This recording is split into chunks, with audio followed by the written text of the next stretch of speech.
Boa noite, gente. Graça e paz da parte do nosso Deus. Que bom poder estar com vocês. Se estamos reunidos aqui, é fruto da bondade, da graça, da misericórdia de Deus. E nada melhor do que podermos estar diante da presença de Deus com aqueles que Ele tem alcançado por meio do Evangelho. E melhor ainda é podermos, a cada vez que nos encontramos, ler as Escrituras, ouvir aquilo que o Senhor tem a dizer. Afinal, esse texto, quando lemos, Paulo vai dizer que é o Evangelho sendo anunciado, e esse Evangelho é o poder de Deus para a nossa salvação. Salvação é algo que todos nós precisamos, mas que nenhum de nós pode adquirir pelas suas habilidades, capacidades, esforços, mas que o próprio Deus oferece por meio de Cristo. Então é sempre importante que dia após dia nós leiamos o Evangelho, porque ele nos ensina a viver a vontade de Deus, a conhecer a Deus. E talvez uma das maiores alegrias da vida é poder falar do Evangelho, compartilhar o Evangelho. E nessa noite o Bruno me deu essa oportunidade. E nós vamos dar continuidade a essa série de exposições no Evangelho de Marcos. Então você vai abrir aí comigo capítulo 7, tá bom? Verso 24. Não no último domingo, né, mas no domingo anterior vocês refletiram aqui a partir do capítulo 7, verso 1 ao 23. E agora nós vamos do verso 24 até o 30. Então leia com atenção, não sei se vai passar aqui a letra, não? Os textos. Você que não trouxe Bíblia, então ouça com atenção. Você que trouxe a sua Bíblia, abra, mantenha aberta, que a gente vai passar por cada versículo, observando aquilo que temos aqui, a fim de que possamos aprender. Diz assim o texto: Jesus saiu daquele lugar e foi para os arredores de Tiro e de Sidom.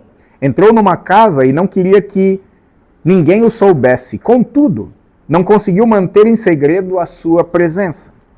De fato, logo que ouviu falar dele, certa mulher, cuja filha estava com um espírito imundo, veio e lançou-se aos seus pés. A mulher era grega, cirofenícia de origem, e rogava a Jesus que expulsasse de sua filha o demônio. Ele lhe disse: deixe que primeiro os filhos comam até se fartar, pois não é correto tirar o pão dos filhos e lançá-los aos cachorrinhos. Ela respondeu: sim, Senhor, mas até os cachorrinhos debaixo da mesa comem das migalhas das crianças. Então ele lhe disse: por causa desta resposta, você pode ir, o demônio já saiu da sua filha. Ela foi para casa e encontrou a sua filha deitada na cama, e o demônio já a deixara. Eu quero que você vá comigo também em Mateus capítulo 15, porque é o mesmo texto escrito pela ótica de um outro evangelista, que traz a nós também algumas informações importantes para complementar o entendimento desse texto. Mateus capítulo 15, verso 21 a 28.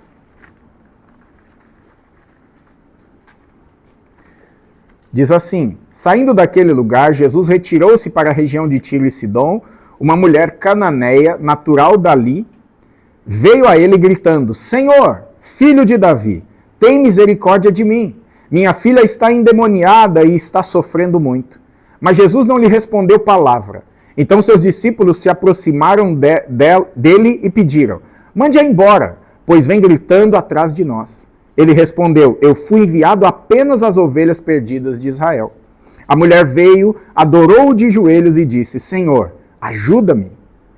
Ele respondeu: não é certo tirar o pão dos filhos e lançá-lo aos cachorrinhos. Disse ela, porém: sim, Senhor, mas até os cachorrinhos comem das migalhas que caem da mesa dos seus donos. Jesus respondeu: mulher, grande é a sua fé, seja conforme você deseja. E naquele mesmo instante a sua filha foi curada. Vamos orar mais uma vez? Amado Deus, pedimos, Senhor, auxílio do Espírito Santo, aquele que inspirou Marcos, Mateus e tantos homens a escrever o texto bíblico, e nós cremos que ele é revelado por Ti, palavra de Deus para a nossa vida, e como disse aqui antes, poder de Deus para a nossa salvação. Por isso, Senhor, ajuda-nos a compreender.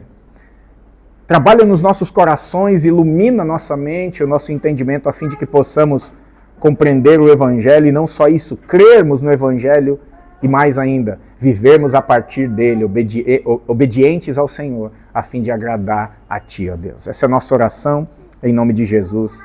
Amém.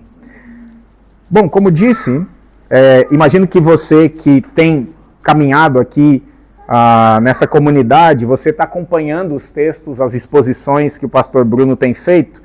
E como disse, o capítulo 7, principalmente do verso 1 ao 23, traz aqui um diálogo dos fariseus, que era aquele grupo religioso que entendia-se como o único grupo que deveria receber a salvação, as bênçãos e as bem-aventuranças da parte de Deus. Eles estão discutindo com Jesus acerca de cerimônias, de lavagens, de santificação.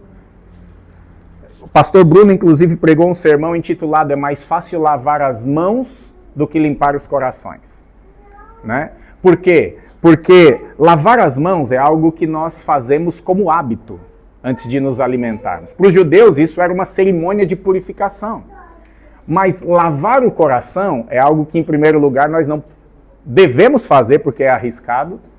Mas essa imagem de de limpar o coração tem a ver não com uma sujeira, com bactérias que correm no nosso sangue e podem afetar nosso coração, mas tem a ver com o pecado, que nós não temos capacidade de tirar do nosso coração. Por isso, Jesus vai dizer que não são alimentos que nos contaminam, não são nada que vem de fora que nos contamina. O problema da humanidade está na maldade que habita no seu coração, na nossa natureza pecaminosa. E aí Jesus, desde o começo do seu ministério, ele vem sofrendo uma oposição. Por um lado, nós temos as multidões que vão até Jesus cheios de necessidades, como essa mulher, por exemplo. Ela procurou Jesus porque viu que a sua filha estava sendo oprimida por demônios. Imagino que você também já, com isso, deve lembrar do capítulo 5 de Marcos, do endemoniado gadareno, aquele homem que vivia nos túmulos, que cheirava a morte, que atacava as pessoas, que era uma figura viva da destruição que o diabo quer fazer com as pessoas. Essa mulher chega diante de Jesus com uma necessidade. As multidões chegavam diante de Jesus com necessidades, mas tinha esse grupo, os religiosos, que chegavam diante de Jesus a fim de se opor a ele, de questionar o seu ensino, de provocá-lo. E aí, depois desse embate, no capítulo 7, do verso 1 a 23, onde Jesus diz que muitas vezes as cerimônias de lavagem para purificação dos fariseus apenas lavavam externamente, mas não resolviam o problema interno do coração pecaminoso. O texto que a gente lê agora começa dizendo que Jesus saiu daquele lugar e foi para os arredores de Tiro e Sidom. Por que isso aqui é importante? Em primeiro lugar, Jesus até agora, no capítulo 7, ele está pregando num contexto do povo judeu, do povo de Israel, nessas imediações. E a missão de Jesus, conforme a gente leu ali em Mateus capítulo 15, no verso 24, é que ele foi enviado primeiramente para anunciar salvação aos judeus, a Israel. Porque afinal, Deus ele escolheu um povo na história para, por meio desse povo, trazer a sua lei, os seus mandamentos, os seus profetas e o nosso Salvador Jesus Cristo. Afinal, Jesus é um judeu. E a missão primordial de Jesus até aqui é anunciar-se como o Messias que era esperado, o Salvador que era esperado pelos judeus, pelo povo de Israel. Então ele vem, e até agora aqui em Marcos nós estamos vendo Jesus operar nesse contexto de Jerusalém, de Israel, nesses povos ao redor. Só que aqui nós vemos Jesus saindo dessa região, ele está indo para o norte, para uma região de Tiro e Sidom, que é uma região fora de Israel. Por que Jesus está fazendo isso? Por alguns motivos, e o verso 24 diz, ele entra numa casa e não queria que ninguém o soubesse. Algumas coisas esse texto diz para nós. Em primeiro lugar, me parece que Jesus está cansado do embate com os religiosos da época. Jesus não vem para ficar debatendo, Jesus vem para anunciar salvação, Jesus vem para aliviar as dores da humanidade. Nós já vimos isso, ele cura, Ele liberta pessoas possessas por demônios, ele cura enfermidades, ele ressuscita mortos, ele acalma as tempestades da vida. Mas agora ele sofre essa oposição e ele quer se afastar desse ambiente de oposição. Um segundo motivo que faz com que Jesus saia dali é porque Jesus quer descansar. Afinal, Jesus é homem. Nós vemos em outros textos que ele queria parar para fazer uma refeição com seus discípulos, mas não podia porque as multidões vinham até ele. E ele quer agora um tempo de retiro. Aliás, o texto de Marcos, a partir desse verso 24 até o capítulo 9, verso 50, é um trecho que os teólogos chamam do retiro de Jesus. Ou seja, desse tempo que ele sai de Jerusalém em busca de descanso, em busca, em alguma medida, de sossego para poder ensinar aos seus discípulos as verdades do reino de Deus, para preparar os seus discípulos para o que haveria de vir. E aí tem um outro contexto. Lembra? Os fariseus estão dizendo, não, nós somos os limpos, porque lavamos as mãos antes de comer, porque nos banhamos quando vamos à rua, porque cuidamos muito com a nossa purificação. Só que Jesus já desbancou esse discurso dizendo, vocês até se lavam exteriormente, mas vocês não se limpam internamente. Os judeus, eles acreditavam que eles eram puros, que o Salvador deveria vir para eles, e que todos aqueles fora do contexto de Israel eram imundos, eram sujos. Então veja, Jesus está num contexto de gente que se achava certinha, bonitinha, como a gente aqui hoje, todo mundo tomou banho para vir, todo mundo passou um perfume. Externamente todo mundo está purificado. Mas quando a gente olha para o nosso interior, a gente lida com as sujeiras. Então, o contraste é, Jesus está num contexto onde as pessoas se consideram limpas, porém são imundas por causa do seu interior. Essas pessoas que se consideram limpas dizem que os gentios, que são aqueles que não são judeus, são imundos e são impuros. E aí Jesus, que veio pregar para os judeus, eles não o reconheceram como Salvador. Eles não perceberam a sua necessidade de serem lavados por Cristo. Então o que o Senhor faz? Ele vai agora para um contexto que para o judeu é o lugar mais imundo da terra. Lugar onde os gentios habitam. Tiro e Sidom é uma região que nessa disputa entre judeus e os não-judeus era um lugar terrível. Em primeiro lugar, porque na história de Israel, Tiro e Sidom é uma região da onde veio Jezabel, que foi uma profetisa que induziu um dos reis de Israel a introduzir a idolatria no meio do povo. Tiro e Sidom, que introduziu no meio de Israel o culto a Baal, ou seja, uma divindade totalmente estranha e complicada que fazia com que o povo de Deus adorasse não só ao único e verdadeiro Deus, mas adorasse a outros deuses.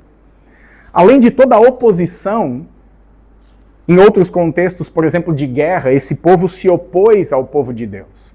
Tiro e Sidom era uma região que um judeu bem religioso não ousaria colocar os seus pés. E Jesus vai exatamente para esse contexto. Só que, como disse, ele vai ali para um período de descanso, ele vai ali para um período de sossego, ele vai ali porque ele quer ensinar os seus discípulos sem que haja muita distração. Só que a gente está falando de Jesus. Quando eu, minha esposa, a Cristiane e o Douglas viemos para Balneário, ninguém sabe, porque a nossa fama não nos precede. Quem é o Rafael, afinal? Quem é a Evelyn, afinal? Mas quando Jesus se deslocava, a sua fama o precedia. É como se as pessoas que não tinham TikTok, WhatsApp, Instagram naquele tempo, mas eles encontravam uma forma de dizer, Jesus está passando. Jesus está indo para tal região. E essa mulher já sabia da situação. Então, enquanto Jesus quer descansar, essa mulher precisa encontrar descanso. Enquanto Jesus quer um tempo de retiro, essa mulher quer que Jesus haja na vida dela. E aí, o texto diz isso, mas Jesus não consegue o objetivo que é manter-se em segredo. E aqui já uma aplicação interessante para nós, que dizemos confessar a Jesus como Salvador. Jesus, esse que nós cantamos aqui nas canções, esse que nós tomamos aqui os elementos, comemos e bebemos, que deu a vida por nós, ele habita em nós por meio do seu Espírito. A pergunta é, a nossa vida esconde Jesus a ponto de que ninguém saiba que nós somos cristãos? Ou a nossa vida apresenta Jesus a ponto de que quando a gente anda, da maneira como a gente pensa e da maneira como a gente vive, as pessoas possam dizer, ei, ali vai um cristão. Talvez esse é um ponto que a gente precisa parar e pensar. O que a minha vida tem representado? Ela esconde Jesus a ponto de que ninguém o veja em mim e ninguém veja as obras que ele está fazendo em mim? Ou a minha vida é um anúncio vivo de que Jesus chegou em Balneário? De que Jesus chegou, usando aqui o pessoal que trabalha no camelô, Jesus chegou no camelô. Jesus chegou no escritório. Por quê? Porque alguém que o confessa como Salvador chegou ali. Primeira coisa que nós precisamos aprender aqui é que a minha vida precisa ser um anúncio de Jesus e uma exposição dele. E eu não posso escondê-lo. Eu não posso escondê-lo. E aí o texto continua no verso 25 dizendo que logo uma mulher havia ouvido falar de Jesus. E o Marcos diz uma certa mulher. Que havia um problema, ela tinha um problema. A filha dela estava possessa por um espírito imundo. E olha, a linguagem é interessante. Os fariseus falavam de limpeza, reclamavam que os discípulos não lavavam a mão, logo eles eram imundos. Eles consideravam que os gentios eram imundos. E o Marcos fala de um espírito imundo. Há esse paralelo entre pureza e imundícia ao entorno do que a gente vem aprendendo até aqui. Essa mulher tinha um problema, ela vai até Jesus. O texto diz o seguinte, essa mulher era grega, cirofenícia de origem, e rogava que Jesus expulsasse o demônio da sua filha. Essa informação é importante. Como disse aqui, o contexto de Tiro e Sidom é esse contexto de uma total oposição a Israel. De uma total oposição, inclusive, aos próprios princípios e verdades que Jesus compartilhava. Aliás, Jesus é aquele que vem para revelar o único e verdadeiro Deus, aquele que é digno de ser adorado.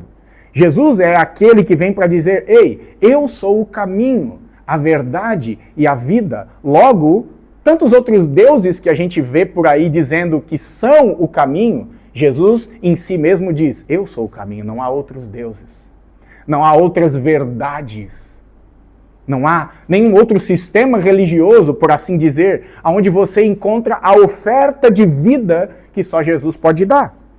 Então, o contexto que essa mulher vem é de um lugar onde a sua religião não oferecia aquilo que Jesus podia dar.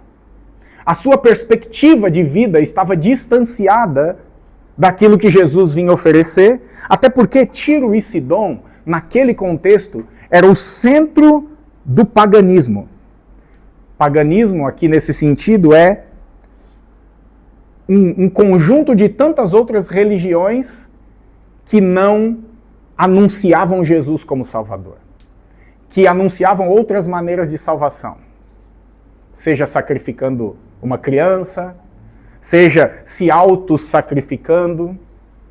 E aí, talvez a gente possa lembrar aqui de diversas religiões. Catolicismo com as indulgências, com os sacrifícios, com as oferendas. Religiões de matriz africana com as suas oferendas. Religiões orientais com essa coisa de eu me oferecer para que a divindade então me dê graça, me entregue as promessas, porque toda religião tem essa promessa em si. Ela vem desse contexto. Isso é muito interessante. Uma mulher que vem de um contexto de múltiplas religiões. E nenhuma delas pôde oferecer àquela mulher a solução do problema que ela enfrentava. Isso é importante que a gente observe. A mulher está no centro da espiritualidade da época, mas nada daquilo pôde resolver o problema dela. E aqui, Lembremos do contexto. O problema principal da mulher não é a filha endemoniada. A filha endemoniada é apenas um sintoma externo de uma realidade muito mais profunda. Do pecado que habitava não só na filha, mas também na mulher. Porque os demônios, quando eles habitam nas pessoas, eles imprimem uma mensagem daquilo que Satanás quer fazer com a humanidade, destruir as pessoas, envergonhar, manchar a imagem de Deus que está impressa no coração dos homens. Aliás, a Bíblia vai dizer que Satanás é ladrão, que ele é opositor de tudo que Deus faz, que a, entre aspas, a alegria dele é ver a maldade da humanidade e essa humanidade se opondo a Deus. Em que sentido? Buscando religiões que não apontam para Jesus como Salvador. Fazendo muitas vezes nós perceber, nessas espiritualidades mais modernas, que nós podemos ser o nosso próprio Salvador. Mas essa mulher agora se vê sem resposta diante das suas próprias crenças. E talvez isso conecte muito com aquilo que a gente já viveu na nossa cultura brasileira. Cultura com múltiplas expressões de religião.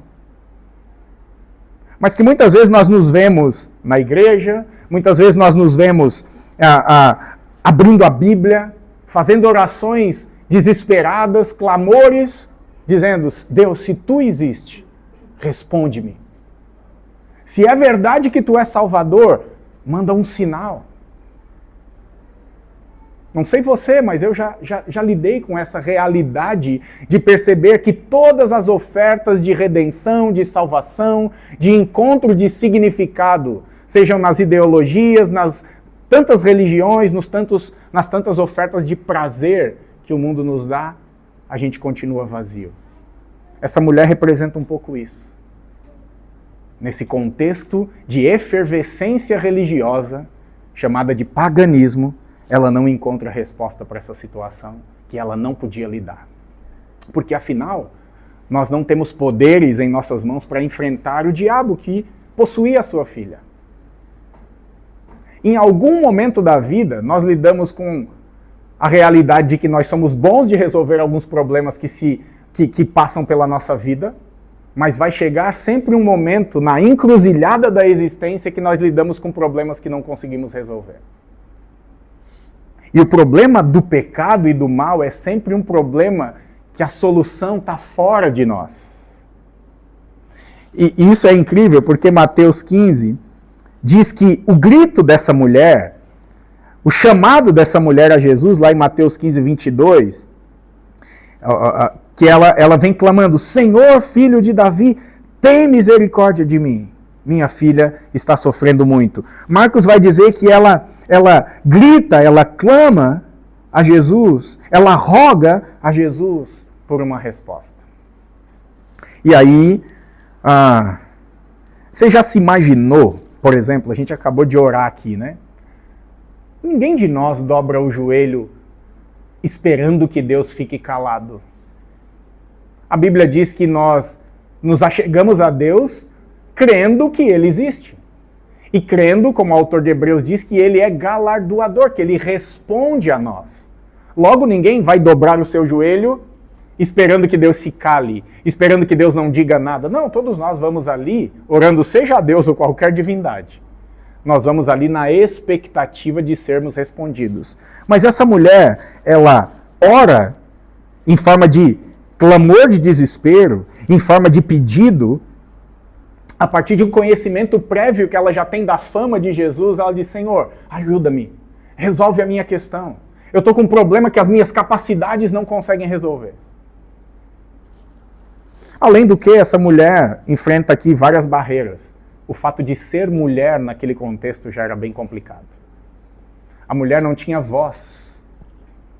Se Jesus não ouvisse essa mulher, ele não teria sido considerado como alguém insensível. Porque mulheres, afinal, não tinham voz pública. Não podiam se posicionar socialmente. E tem o contexto de ela ser uma gentia. alguém que estava separada das alianças de Israel, como Paulo diz aos Efésios capítulo 2, verso 11. Ou seja, ela não tinha privilégio. Mas ela chega diante de Jesus com uma ousadia grandiosa. Por quê? Porque ela reconhecia a grandeza do problema que ela enfrentava. O problema que ela enfrentava era grandioso. Ela chega diante do Senhor na expectativa de que Jesus fizesse algo. Porque quando a gente olha para Marcos, até agora ele já curou enfermos, pessoas que não andavam passaram a andar em Marcos capítulo 2.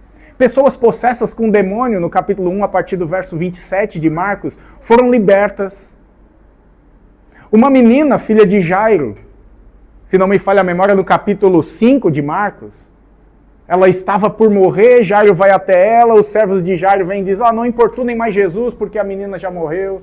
E Jesus diz para Jairo, creia. Ela ouviu tudo isso. Afinal, eu disse, não havia rede social, mas havia algo que nós conhecemos como tradição oral. As pessoas comunicando o tempo todo as coisas que haviam acontecido.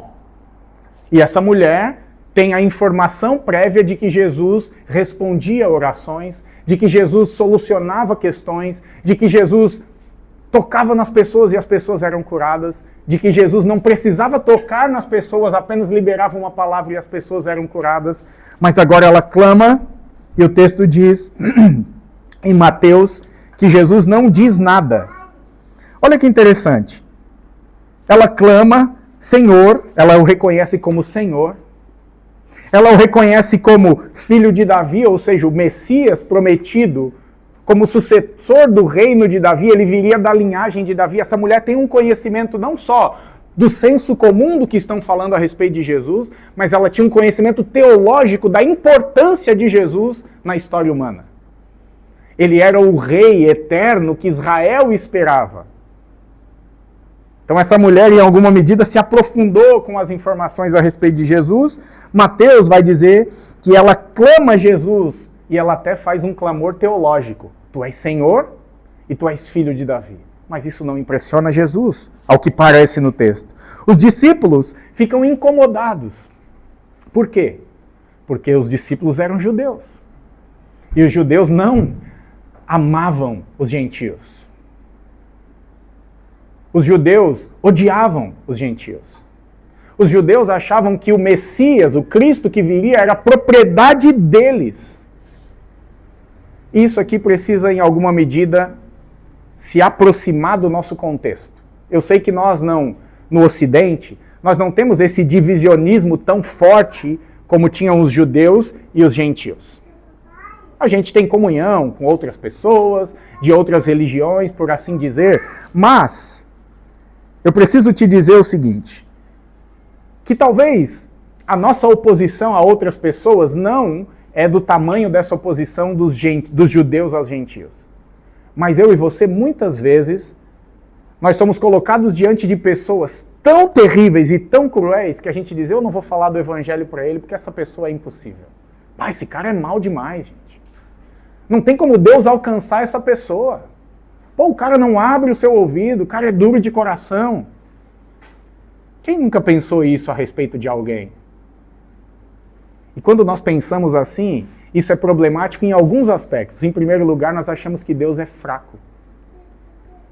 Em segundo lugar, nós esquecemos de quem nós somos. Nós somos os piores pecadores. Afinal, o apóstolo Paulo, um grande pregador, disse, eu sou o pior dos pecadores. E essa é a nossa medida. Se Deus me alcançou, porque eu sei o que passa nessa mente e nesse coração, por que Ele não vai alcançar outra pessoa? Ou seja, nós somos os piores. Se nós cremos em Jesus e por Ele fomos alcançados, não há impossíveis para Deus. Mas os discípulos dizem, essa mulher está nos importunando, mande ela embora, Senhor. O texto diz que Jesus responde em primeiro lugar, lá em Mateus, capítulo 15, verso 24. Ele não responde à mulher, ele responde aos discípulos. Meio que os discípulos estão dizendo, Senhor, manda ela embora que ela está gritando. Ela está nos perturbando, afinal, lembra, Jesus queria um pouco de sossego.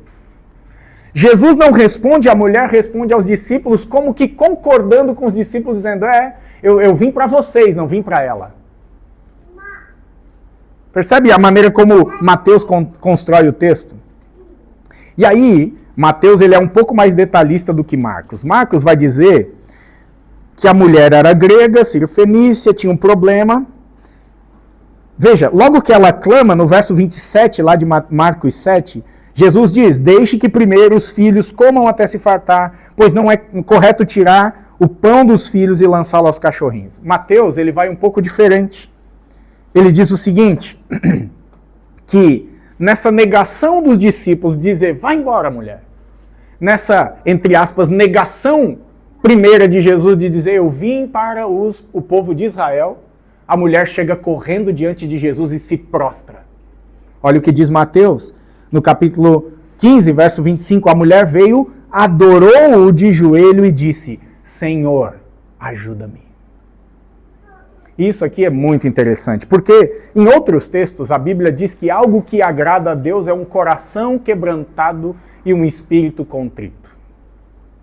Essa mulher ela vai entender, e depois mais à frente a gente vai ver o diálogo dela com Jesus, que ela de verdade não tem privilégio. Jesus não tem que a atender. Jesus não está obrigado a essa mulher a responder às suas orações. Mas ela chega diante de Jesus reconhecendo que Ele é Senhor. E ao reconhecer que Ele é Senhor, ela está dizendo entre linhas que Ele tem poder de realizar aquilo que ela está pedindo. Mas ela chega diante de Deus na postura correta que o Evangelho exige. Em que sentido? Com humildade de quem depende. Eu me prostro, eu me lanço aos pés, eu reconheço o poder, a divindade, a autoridade daquele a quem eu estou clamando. E que Ele é poderoso para fazer. É assim a postura dessa mulher. É assim a nossa postura diante de Deus. Eu não chego batendo no peito, abrindo o meu currículo, mostrando a minha conta bancária, mostrando os meus méritos e as minhas habilidades. Eu chego diante desse Deus, dizendo, Senhor, ajuda-me. Ajuda-me. Só que o texto não para aqui.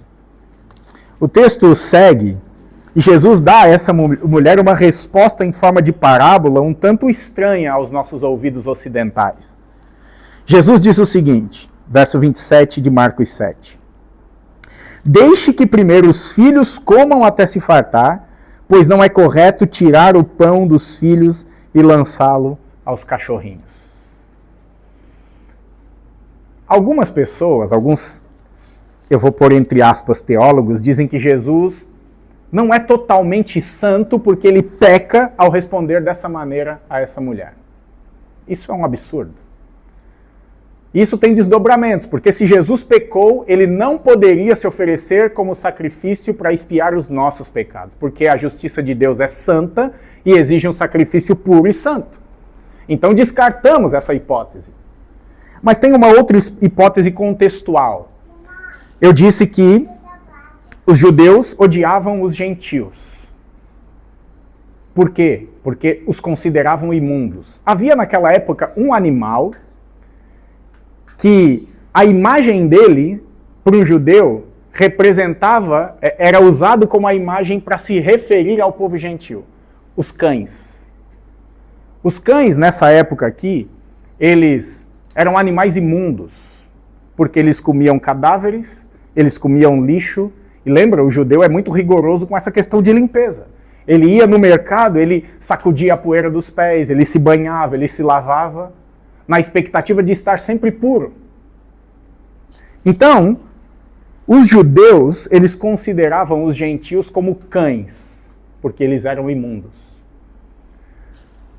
Será que é isso que Jesus está falando com essa mulher? Olha, você é um cachorro. Você é imunda. E eu não posso te atender. Mas não é isso que Jesus diz. Porque Marcos é muito claro em dizer o seguinte. Jesus não usa a palavra cães, como Paulo, por exemplo, usa lá em Filipenses, para dizer, cuidado com os cães, se referindo aos falsos mestres. Não é esse uso aqui em Marcos. Veja que Jesus ele fala no diminutivo, cachorrinhos. Então, Jesus está usando uma imagem comum do povo daquela época que não tinha cães dentro de casa, porque os cães comiam cadáveres, lixo, e por isso transmitiam na cabeça do judeu religioso imundícia, e no senso comum, doenças. Logo, um cão desse, que era uma espécie de um cão selvagem, não era domesticado e não estava dentro de casa. Agora, Jesus fala dos cachorrinhos. E aí nós conseguimos entender o contexto. Jesus está trazendo para essa mulher uma imagem que ela conseguia entender. É como se ele dissesse assim, olha, na sua casa, quando vocês se alimentam, os cachorrinhos que vocês têm, eles ficam debaixo da mesa e eles não se assentam na mesa para comer com vocês, mas eles comem das migalhas que caem do prato das crianças, que são jogadas ao chão. Só que Jesus também usa essa metáfora para deixar claro para essa mulher a missão que ele veio realizar. Mateus deixou isso claro, quando Jesus responde em Mateus 15, 24, dizendo, eu fui enviado apenas às ovelhas perdidas de Israel.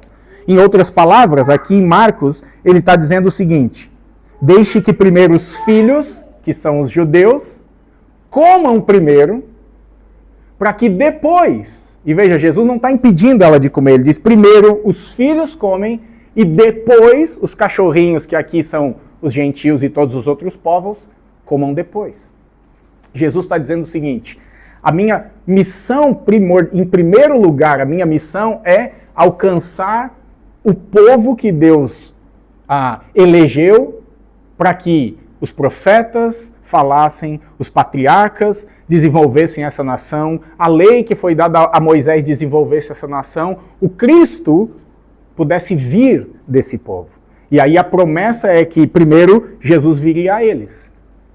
Tanto que Paulo, lá em Romanos capítulo 1, verso 16, ele diz que o evangelho é o poder de Deus para a salvação de todo aquele que crê, primeiro do judeu e depois do grego. Grego aqui representa os não-judeus. Então Jesus está obedecendo essa missão e não só isso. Jesus é o cumprimento das profecias do Antigo Testamento, que também apontavam para essa realidade, de que a boa nova viria primeiro para os judeus e depois para os gentios. E aí Jesus está dizendo isso. Os filhos precisam comer primeiro. E como eu disse, do capítulo 1 de Marcos até o capítulo 7, verso 23, Jesus já esteve, por assim dizer, na mesa dos filhos, os judeus. Mas eles não comeram do pão que ele ofereceu. Eles rejeitaram a Jesus. O Bruno já deve ter pregado aqui sobre quando Jesus vai na sua própria terra e lá ele é rejeitado. As pessoas não creem nele. Ou seja, Jesus vem, João vai dizer isso, como o pão vivo que desce do céu, para alimentar e saciar a fome dos filhos, mas eles não se alimentam desse pão. Então o que Jesus faz agora? Ele vai para um contexto de um outro lugar, onde os gentios estão pedindo por migalhas, por assim dizer. Se eu pudesse intitular esse sermão, eu diria que eu chamaria ele de As Migalhas da Graça. Porque os judeus tinham uma descrição por meio do Antigo Testamento de quem era Jesus, do alimento que ele viria dar, e eles não o reconheceram.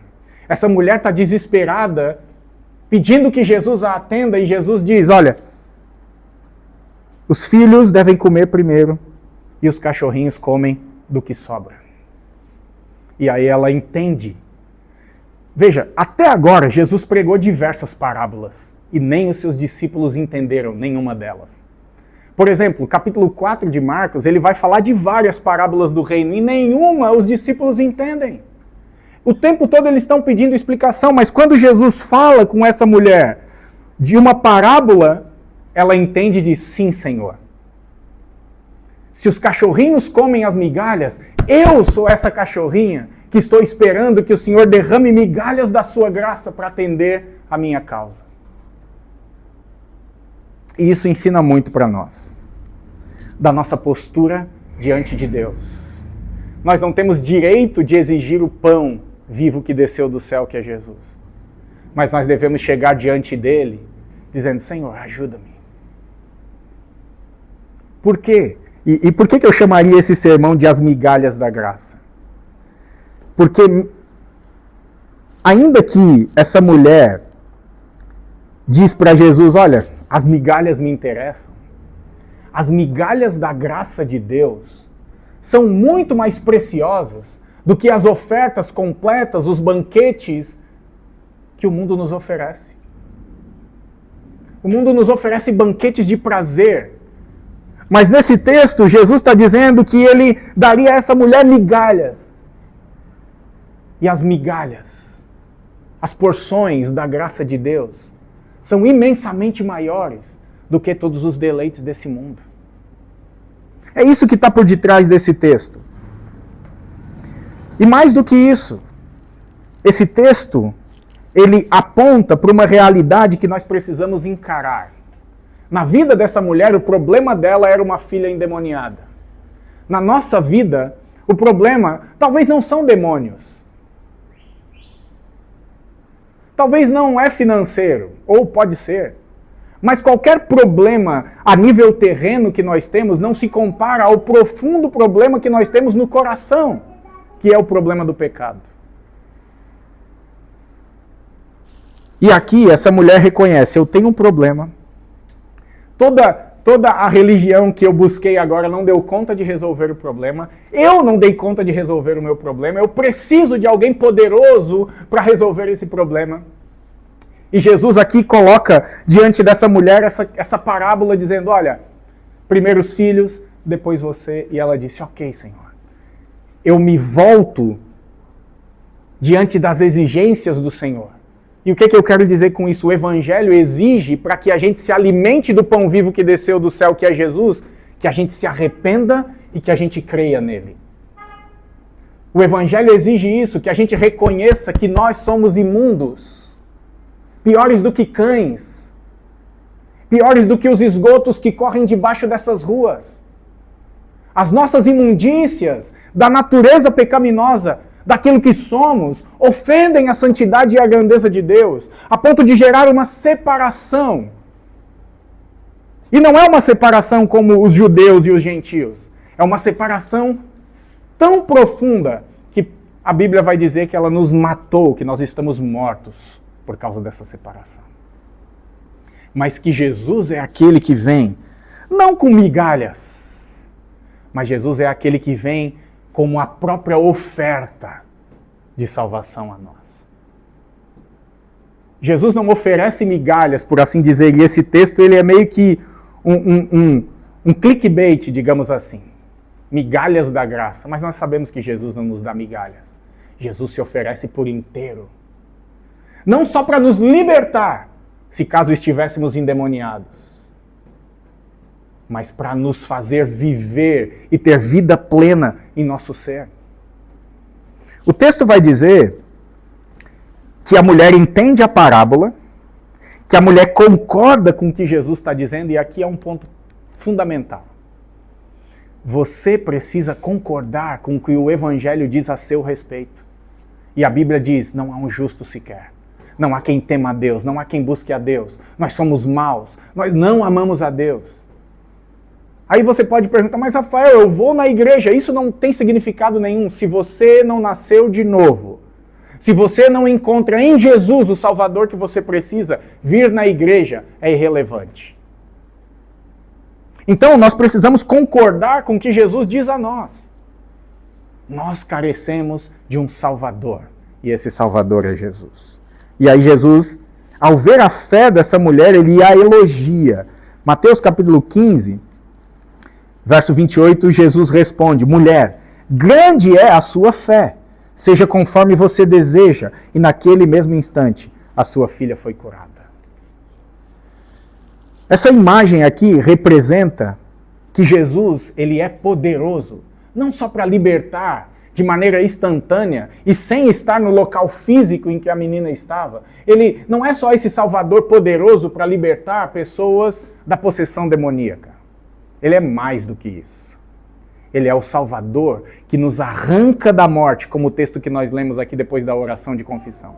Ele nos arrancou do domínio das trevas e nos transportou para o reino do seu Filho amado Jesus.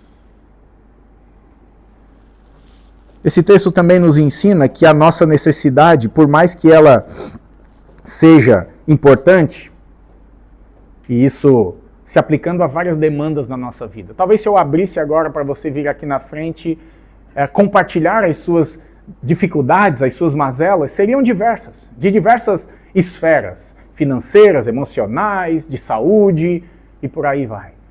Mas essas demandas não são de verdade as mais problemáticas.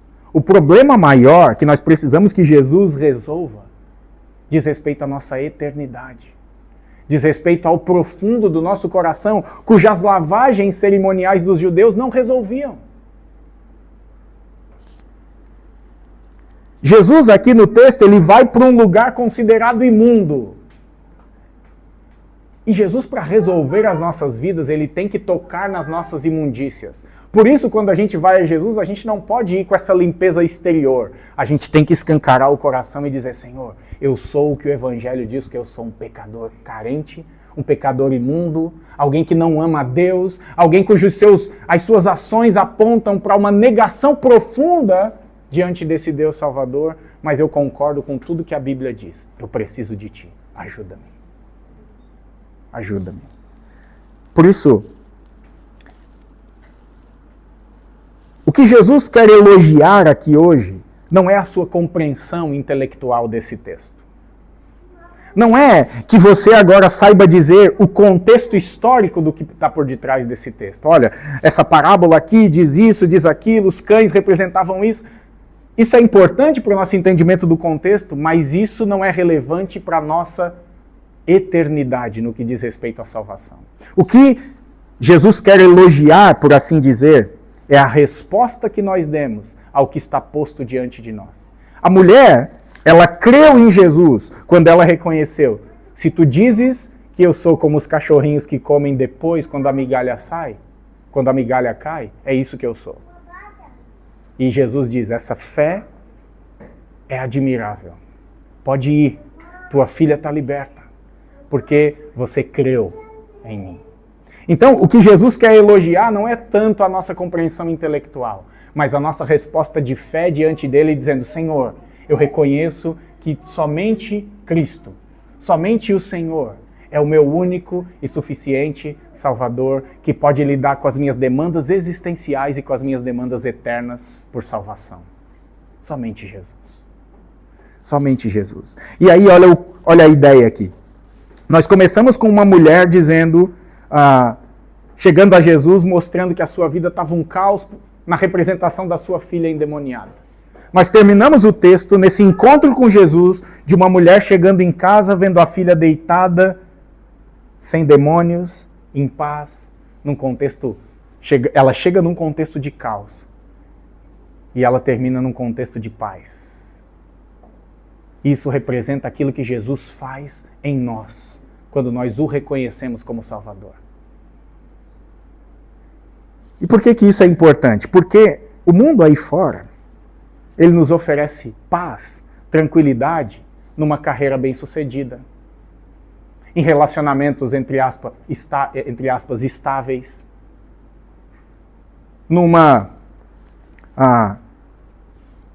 linhagem familiar, talvez. Enfim, várias questões oferecem a nós paz, segurança, tranquilidade. Mas isso tudo, por algum momento, pode parecer bom e pode nos trazer descanso. Mas a maldade do nosso coração, ela sempre se externa num desespero por respostas. É aí onde o Evangelho vem. E não oferece migalhas de paz. Não oferece momentos de prazer. Mas ele oferece uma paz que o próprio Jesus diz, a minha paz eu vos dou e não a dou como o mundo dá. Essa paz que o Evangelho oferece nesse contexto representado pela casa da mulher, onde ela chega e a criança está sentada e tranquila, vem por meio da salvação em Jesus Cristo. E Paulo disse isso em Romanos 5, que nós somos justificados pela fé mediante a Cristo Jesus e temos paz com Deus. E essa paz não nos decepciona, não é momentânea, não é migalha. mas é o próprio Deus se oferecendo em Cristo por inteiro, para que nele nós possamos ter vida. Que eu e você possamos responder a esse texto, como essa mulher respondeu. Senhor, ajuda-me. Se eu tenho que me oferecer a Ti, se eu tenho que arrepender, mudar de vida, reconhecer que Tu és o único suficiente Salvador e que eu não tenho condições de me salvar e de resolver as minhas demandas, é isso que eu vou reconhecer. Porque essa mulher estava diante do Senhor e Salvador da sua vida. E quando o Evangelho é aberto e pregado, o que nós queremos sempre anunciar é que Jesus é o único Salvador e Senhor da sua vida. Por isso, pare de tentar salvar a si mesmo. Chegue-se em Jesus, prostre-se diante dele e reconheça: Senhor, Tu és o meu único Salvador. E assim nós desfrutaremos desse contexto que a mulher desfrutou, de paz. O caos se encerra e a paz reina quando Cristo reina em nosso ser. Amém? Vamos orar.